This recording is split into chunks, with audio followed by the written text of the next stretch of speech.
Hi, and welcome to the Badass Breastfeeding Podcast, co-hosted by Abby Fearing, the Badass Breastfeeder, and Dianne Cassidy, IBCLC. Hey, welcome to the Badass Breastfeeding Podcast. This is Dianne Cassidy, the lactation consultant. And this is Abby, the Badass Breastfeeder. And we are here to talk about skin to skin. That's what we're going to talk about today. That is our topic today, is skin to skin contact with your baby. Skin to skin. Or whoever. No, just or whoever.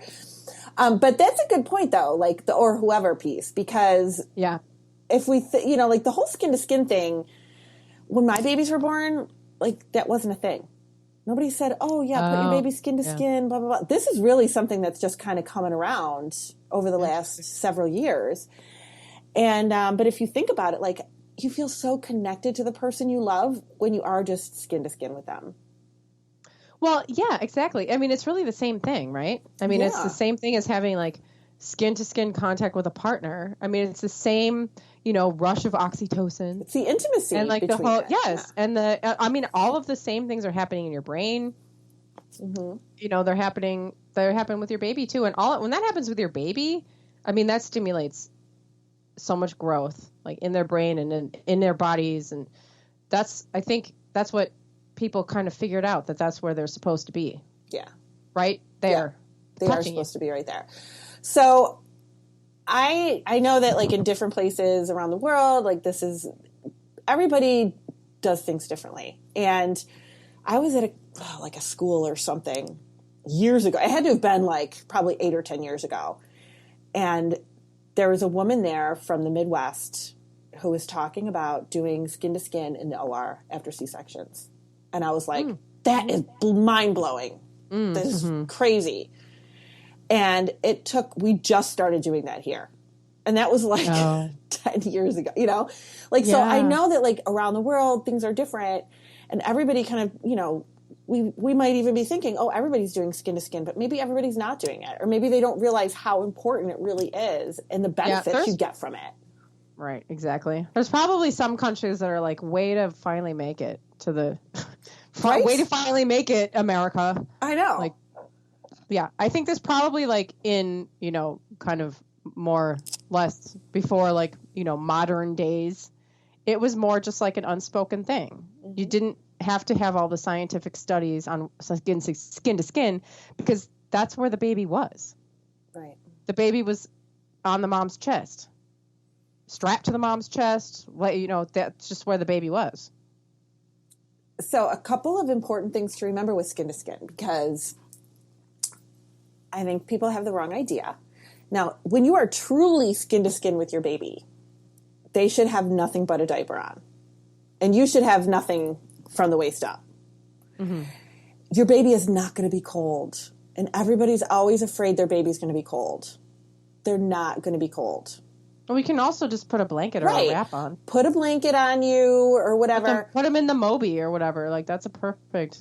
But everybody thinks, especially like in the newborn phase, the baby's going to be cold, so I got him dressed. It's like, no, this is so important to have them skin to skin. Yeah, I think we actually have a tendency to go a little overboard with that because I think we actually make our babies really hot. Because we don't need like a ton of clothes, and we're actually like not. I mean, you see like kids, you see babies in like the like bear shaped snowsuit with their like arms, they put their arms down. That is too hot. Always. Yeah. Like that's always too hot. Don't buy those. Yes. And then they're in a car seat that's bundled and then with stuff over them on top of it. There's a blanket over it. Yeah. Like that is too hot. Too hot. So, but your baby, so a couple of the really cool things with skin to skin that I learned along the way, in the newborn, like when they're first born, that's where we say like they should go directly skin to skin with you before the cord is cut, before anything happens. That baby should be skin to skin with mom. And I've had some moms tell me, oh, that's gross, or I want them wiped off first, or I don't want to and this is so important. Your baby is now transitioning from the womb inside of you to outside into life. I know. That's like, serious trauma right there. Yeah. So that being on you and being able to smell you and feel your heartbeat and hear you, like, that is so important. Yeah, they're like biologically wired to like they can smell you. Like they're born with those innate abilities. That's what that's what they're meant to be doing. There, right there on your chest, smelling you, and they can't like smell, the like hot dog that maybe your partner brought into the delivery room, but like they can smell you. Yeah. Like that's what they're like wired to smell. And they know who you are. And immediately that oxytocin, and that is really important. Now, this is where the bonding with your child starts after birth. Mm-hmm. And that, that bonding with them is so important. But physiologically, like, yes, the oxytocin, we have all that happening, and the baby can hear you and smell you and look at you, because if they're laying on your chest, that's the distance that they can see when they're first born too. But importantly, their blood sugar is going to be more regulated when they're skin to skin. Their, their heart respirations are going to be more regular when they're skin to skin, and their body temperature is going to regulate. So what happens with moms and babies, mom's body temperature will actually change to accommodate whatever the babies need. And if they take the baby away and say, oh, the baby's cold, let's put the baby under a warmer, their body temperature is going to come up, and then they take the baby out of the warmer, and then it goes down again. But when they're skin to skin with mom, the body temperature will go up, and it will regulate and stay there because it's a natural regulation for their body temperature. And those are all reasons why babies get taken away from their mother in the beginning. Blood sugars, heart, breathing, rapid breathing, slow breathing, and temperature. All we need to do is keep those mamas and babies skin to skin, and those babies will make that transition into life a lot easier for them. Physiologically, their body will function better if they are just skin to skin with you. Right. They don't have to even be doing anything. They just lay there. Right. Yeah. It's like the coolest thing. They don't have to do anything. No, they don't have to feed. They don't have to do anything. They just, just lay there. And it has also been shown that babies will cry less. They regulate faster, and they cry less the first year of their life when they're skin to skin more in the beginning. I've read those articles. Yeah. It's amazing. And I love how I remember somebody told me one time, like, they're like, yeah, or maybe I read it somewhere, like, you have two breasts on your chest. When you lean back, they kind of fall. I mean, they're like on the side, they fall onto the sides, like right there. That's for your baby. Mm-hmm. That little space right there. Well, it's like a little hole. It's like a holder. That's why it's there. And I was like, that's why we're like completely designed like this. We were, yeah. And babies, like if moms can't do the skin to skin right away, it should be the partner. Yes. Yes. Their temperature is not going to regulate the way mom's body temperature is going to be, but they're still getting that microbiome from the. It's just such an important piece. Yeah. I had a home birth with my second son, so we were upstairs in the living room, and I was holding Exley, and then it was. He was on my chest. They did the thing. They put him on my chest and waited for the cord to stop pulsating, and then they cut the cord. And then when it was time whatever the order is, I don't even know. It was time for me to deliver the placenta. So then they picked him up and handed him to my husband to do skin to skin while I delivered the placenta and got out of the tub. And my husband is like, all he talks about whenever we talk about Exley's birth, he's just like, yeah, that's when he's just scratched me. Because he just started, I don't know why, but his little fingers, so he just started digging into his chest. Oh my God. Just like a little monkey, will hold on, even a brand newborn monkey will hold on to their mom's hair. Oh my gosh. He just started digging. I was like, oh God. He didn't do that to me at all. He didn't do it to me at all. I know. Didn't do it to me at all. And then with my husband would not stop scratching. I mean, he was calm. Yeah. But he was scratching with his fingers. I don't know why. Was he overdue? No. No. He was born at 39 weeks. Okay. Oh my God. Why? Well, I was just wondering because their little nails are longer and stuff when they're over. Yeah. No, I don't know. I guess he had long nails. That's so but funny. Yeah. Oh my gosh. And with Jack, actually, we had the episode a few weeks ago about birth interventions and the effects on breastfeeding. And, just to go along with that, like so a couple of nights ago, I found my journal that I was keeping like around the time when Jack was born 6.5 years ago. And there was like a few pages in there, like a week after I had given birth to him. And it was so fresh and so raw. And like, cause I'd written a blog post about it since then, but it's not the same thing, of just like having having it just happen. And I was reading it to my husband and he was like, oh my God, that was a really traumatic experience. And I was like, yeah, I mean, it was terrible. Whatever, we don't have to go into it, but it was like, I was induced and I was given the Stadol, the narcotic, and then the epidural, and then the Cervidil to, induce, first the Cervidil to induce, and then the Stadol and the epidural and all of this stuff. And then the Pitocin and more. I forgot that while I was pushing, I was screaming so much they gave me more Stadol. Oh my God. Yeah. And I think it was for their benefit. Oh, I'm sure. So that I would stop screaming because if anybody's had that stuff, you'll know that it doesn't take pain away at all. All it does is make it so you can't scream. So I was having the exact same emotional and physical experience, but I couldn't talk. It's like twilight sleep. Yeah, I mean, I wasn't even sleeping. I mean, I was just like, yeah. Oh, I mean, God. I was just drugged. I was just laying there high. Ugh. So my point is, like, I gave birth to Jack, and then, like, it's so hard for me to look at that first breastfeeding picture I have of him because it just brings me back to that feeling. And so I go over to the recovery room, and then, they're trying to help me breastfeed and everything. And this really nice nurse who always smelled like coffee came in. She would come in and she would be like, do you want to do skin to skin? And I was like, no. Like, I didn't know about, like, skin to skin. I just thought it was like a thing you could do or not do. But I was also, like, not emotionally available. Yeah. Like, I was just like, oh, no. Like, I don't know. Mm-hmm. And I still remember also, like, getting used to baby wearing with Jack and how upset he'd get in the carrier and how fidgety and everything that he and I would both get. This is something, I don't know if this is true for a lot of people, but it's true for me. It's intimate to a degree that made me uncomfortable at first. Mm-hmm.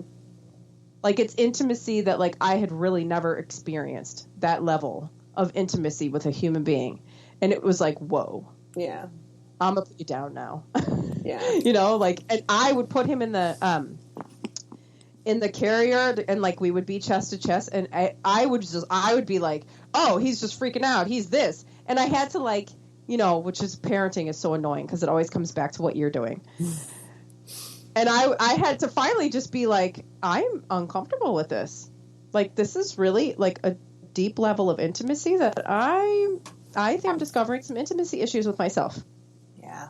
Like, I had to really, like, think about that. And it got, when I realized it and thought about it, it got a lot better after that. But that's, I think that's especially in our culture, like, we don't necessarily have all of that intimacy. We don't. We're used to being far away from our babies. Mm-hmm. Or we're used to, like, seeing that. We see babies in the bathtub on the other side of the birthing room. We see in movies, or you see babies in the crib, like, down the hallway, like, or in the stroller, a few feet over there. Like, we don't see it. We don't experience that level of really intimacy. Very disconnected. Yeah. Very disconnected. Put the baby down. You're going to spoil the baby. Don't hold the baby too much. That connection. And it's nothing really missing. Right. And it's nothing further from the truth. They need the connection. They need to have it. Just like we need connections with other humans. So does your baby. Yeah, and this is like we talk about like the development of their, all these physiological things that go on, but there are so many like, emotional things that are going on and psychological things that are going on for them at that time too. I mean, they're learning about, like a feeling of safety, a feeling of attachment, like that we talk about that bonding, like that's something that can affect the rest of their lives. I mean, I've worked as a social worker. I've worked with kids with diagnosed reactive attachment disorder, like babies that they were babies that were not held. That has an effect on you. It has an effect on your ability to form attachments, with anybody later on in life. Mom is where it all starts. Yeah, that's right. That's like a heavy, it's a heavy responsibility, but it's true. It is. But that's why you always have, and that's why mamas have that, that instinct, and you have that connection, and, it's just, it's an amazing piece, but your baby needs that though, too. So it's a really important piece to have. And when you can do that skin to skin, like from the very start, I mean, your baby's just getting off to a better start, but you're also kind of getting used to that intimacy. That intimacy piece for you might have been such a shock because in the very beginning you were like so disconnected because of your experience that you didn't have any of that intimacy at all. Right. Yeah. I mean, I had to really learn that. Yeah. And when that baby's just kind of given to you right away after delivery, I mean, there's no thought, no question. That's what you want. It's like, give me my baby. And it's, I'm glad that it's becoming more of a common thing. But I mean, how many years ago? Do you remember looking at that kangaroo care stuff that was going on? Like, I can't remember where it was, like Africa, I think it was, or something, in the NICUs, and how that saved these babies' lives. These little teeny tiny micro preemies, they would just tuck them in the shirts of these mothers and wrap them up, and they'd be skin to skin with their mother, and they would just be there all day with them, and they would survive. And these were babies that were so compromised that might not have lived otherwise. Yep. And that was kind of where I remember the whole thing starting, the whole skin to skin piece really taking off. Well, and that's where baby wearing is like everything, I guess everything comes from Africa, right? Or the Middle East. I don't know, but the origin of humans, but like baby wearing is like, that's like an African tradition. Mm-hmm. I mean, I guess it's I don't know. I guess I can't say where exactly it started, but you hear about it being so common, such a common practice in other cultures, and I wish it would be here. And I know I've told this story before on the podcast with the mom that that was in our office from Somalia, and how she just picked up the baby and threw him on her back and wrapped her scarf around her and got up and walked away. Right. And it's like, because that's really common to do, the back carry. Yeah. Yeah. Uh-huh. I mean, she just tossed that little guy up on her back and wrapped a scarf around him, and that was it. And I was like, oh my God, that's so cool. But that's probably what she's been seeing with her family and her community forever. Completely normal. Yep. I know, and we're over here with like, well, does this carrier have enough straps? Does it pass the safety test? Does this It's like, well, somehow humans have been doing this for thousands of years, and they're okay. Women are really good multitaskers, okay? Right. We have figured out how to hold a baby and do stuff at the same time, and that's how you do it. It's how you get it done. You put your baby on you. Yep. And somebody figured that out. Look, my baby doesn't cry, and I can go out and, I don't know, whatever, beat my laundry against a rock. I don't know what was going on back in the day. But this dates back to time where you weren't just like, I mean, there were like safety issues, like real safety issues. There were like wild animals around, and you had to move around a lot. You couldn't just, people weren't in their big mansions in the middle of whatever. Like, people were migrating around and like dealing with like a lot of like, natural, like,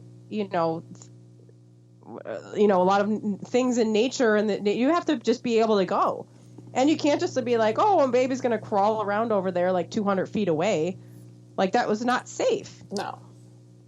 Strap that baby to you. Yeah, you strap them on. And I've heard this, and I don't know if this is true, but I heard that, like, when you pick up a baby, you automatically just start kind of like rocking. Yeah. from foot to foot. I heard that that's like our connection to, I mean, I guess who knows this, but this sounds cool.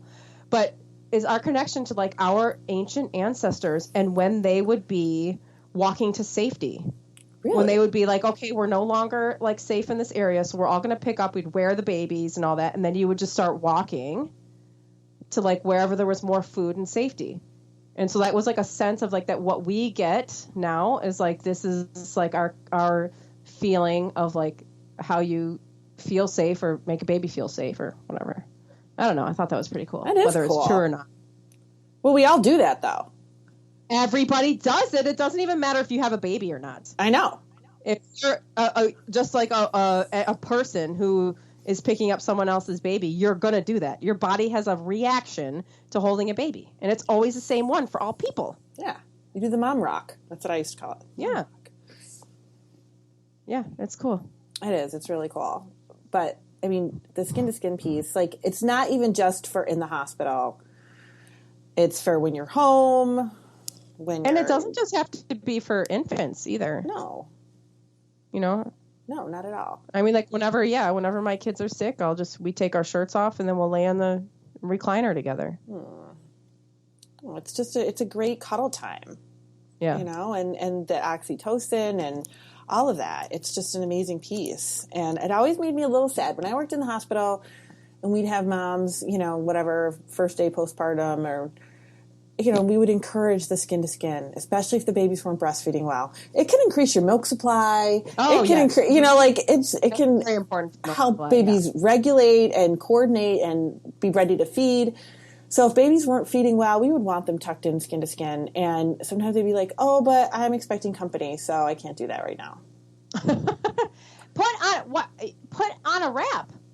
They wouldn't. Seriously, get the Moby or I mean, they're not sponsoring this episode or anything. I'm just saying, it's like, it's not that expensive. It just wrap it around or any kind of carrier. But then other people couldn't hold the baby if you did that. But it's like a shirt. You don't even have to wear a shirt because it is a shirt. They even make shirts. Yeah, they do. They're fantastic. They even make skin-to-skin shirts where you could we do wear it like a regular shirt. No, they wanted to be able to pass the baby around to every family member that came in to visit them at the hospital. So if they were skin to skin, they couldn't do that. Oh. And it's very important. I mean, I know that people come and visit you. I know that they want to hold your baby. They will get over it. Just for what is that for a couple hours a day? Like the other time, you could, fine, pass the baby around. That's fine, and then put them back in. Tuck them back in. Or wear you don't even have to take your shirt. If you wear like a button-down shirt, or this is what I did, and I can't believe it took me this whole episode to tell the story because I did it just simply for this. I took an old T-shirt and I made a slit down the front. Oh, fun! So it was just like. If my shoulders like wouldn't get chilly or whatever, so I could cover up my shoulders and have it on my back or whatever, and then I could just open it. It's perfect. And they could just be there. And if I don't know, if the Amazon delivery guy came to the door, I could just hold it. Yeah. Closed and, I don't know. I'm also not really that shy about my boobs. Not that I don't want to flash anyone with them, but I'm fine just like holding my shirt while I like buzz them in to drop a package. Right. It's like, who cares at this point?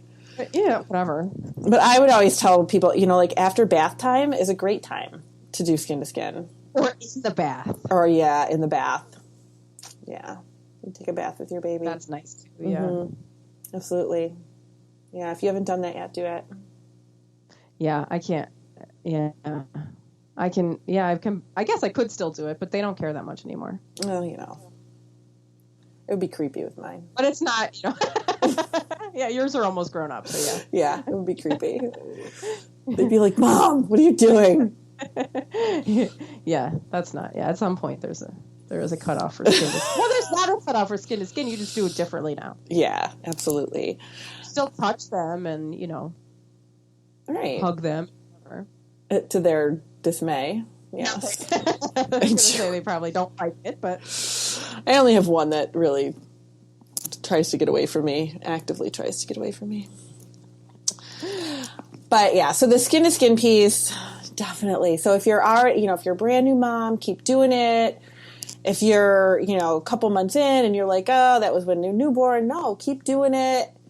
And if you're pregnant, plan to do it early and often and as much as you can. And you and will make have it a part of your make it a part of your birth plan. Yeah. Just put it down. I want the baby on my chest immediately. And you know what? It is, and a lot of people, and I think this surprises a lot of new mothers, because a lot of times I'll hear them say, oh, the baby was really fussy, but as soon as I picked them up, or as soon as somebody handed me the baby, or as soon as I put the baby on my chest, they quieted right down. Like at any point in the first few months. And I'm like, of course, you're the one they want. Right. And it's not against any other family member or partner or anybody. No, you're their mom. There's nothing against anybody. Right. It's an amazing thing that you have with your baby. Yeah. And only you have it. And we just need to accept that this is how it is. It's not forever. They're going to build relationships with other people, and that's fine. But they do need to build that relationship with you first and foremost, too. Yeah, and this is what a lot of people I know talking about this. Some people get kind of upset because they're like, well, my baby loves my husband, too, and my husband this, and my husband that. And it's like, yes, that is true, and that is important. However, it starts with mom. Mm-hmm. And actually, the more you foster that connection that the baby needs with you, the mom, it will go right to dad. Yeah. Right? It'll fluidly transfer over to him. It'll happen. Yeah. But it's you. It's you at first. And your baby needs that relationship with you. Mm-hmm. They do. They need it, or they're not going to be able to build relationships with others. Right. Right. Exactly. Yeah. So that's really important that happens.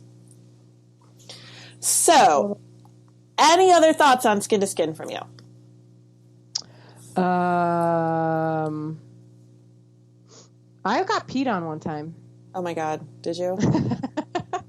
Yeah, actually Jack was he was a little bit older and he had a fever. And so this was like another thing is like people think, well, he's got a fever. I don't want to put him on me because he's going to get hot. But actually, it's very helpful for the fever because, like you said, it can regulate body temperature and all this stuff. So he was on me, and he didn't have a diaper on, and I just laid him on me, and I was like, "It's okay, it's fine. Like he'll just, he just needs to have a nap." And he fell asleep, so we didn't want to interrupt him by being like, trying to get this diaper on him. But sure enough, I'm laying there like whatever. A half an hour later.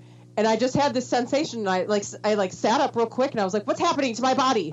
And I realized that he's like peeing all down. Oh my God! My stomach and my abdomen, down in between my legs. I was like, "Alrighty then." Oh my gosh! Yeah, but just don't forget the diaper. Yeah, so just put a diaper, maybe a little hat, if you want to. But it's a really important time for your baby. So. Definitely do that and foster those relationships and that oxytocin and get all that going. Yeah. Yeah. All right. So next week, we are going to talk about, what we have on the list is not always what we talk about, but what we have on the list is partner involvement. And then we might talk about, some emails. So we'll see. Oh, yeah. Send us your emails and we'll read them. Yeah. So we've got some. We won't say your name, though. No. But we definitely get some, interesting topics through email. So definitely send us your situation. Send us whatever. We will talk about it. And then we will see you or talk to you next week. Yeah. Bye. Bye.